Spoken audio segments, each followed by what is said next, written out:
Ներգաղթի ոլորտում Արիզոնա նահանգում ոմանք ցանկանում են օգնել կենտրոնական Ամերիկայից ապօրինաբար ներգաղթող դեռահասներին, իսկ ոմանք էլ կտրականապես դեմ են դրան։ Նախագահ Օբաման սակայն իր ուշադրությունը կենտրոնացրել է տնտեսության վրա եւ ցանկանում է վերջ դնել Վաշինգտոնում ընթացող քաղաքական վեճերին։ Ես ամեն կերպ կփորձեմ այս ընտանիքներին օգնել, նույնիսկ եթե կոնգրեսը ոչինչ չանի, ես չեմ կորցնի որևէ փոփոխություն մտցնելու առիթը, ասել է նա։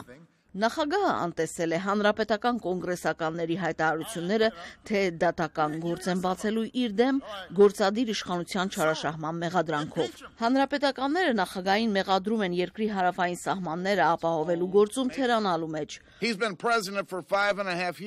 Օբաման 5.5 տարի է այս երկրի նախագահն է, երբ է նա պատասխանատվություն ստանձնելու, ասել է Ներկայացուցիչների պալատի նախագահ Ջոն Բեյները։ Նախագահ Օբաման քննադատվում է նաև ազատական դեմոկրատների կողմից։ Օրինակ, կոնգրեսական Լուիս Գութերեզը ցանկանում է պաշտպանել կենտրոնական Ամերիկայից եկող դեռահաս ներգաղթյալներին։ Նախագահի տկար հանրային վարկանիշը սպառնում է նոյեմբերյան միջանկյալ ընտրություններում դեմոկրատների հաջողությանը, ասել է քաղաքական վերլուծաբան Չարլզ Քուքը։ Կոնգրեսի միջանկյալ ընտրությունների նախօրեին նախագահի հանրային վարկանիշի նվազումը 50%-ից ցածր մակարդակի մտահոգիչ է, ասել է նա։ Եկող տարի հանրապետականները կարող են ղեկավարել կոնգրեսի երկու պալատներն էլ, ասել է քաղաքական վերլուծաբան Ջան Ֆորտիերը։ Սակայն Չարլի Քուքի կարծիքով նախագահ Օբամայի երկրորդ պաշտոնաշրջանի վատ վարկանիշը սովորական երևույթ է։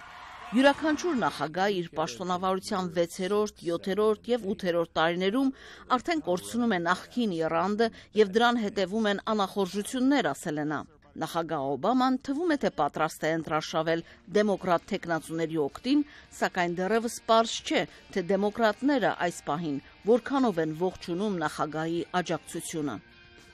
Արաքսիվան, Ամերիկայի ձայն, Վաշինգտոնից։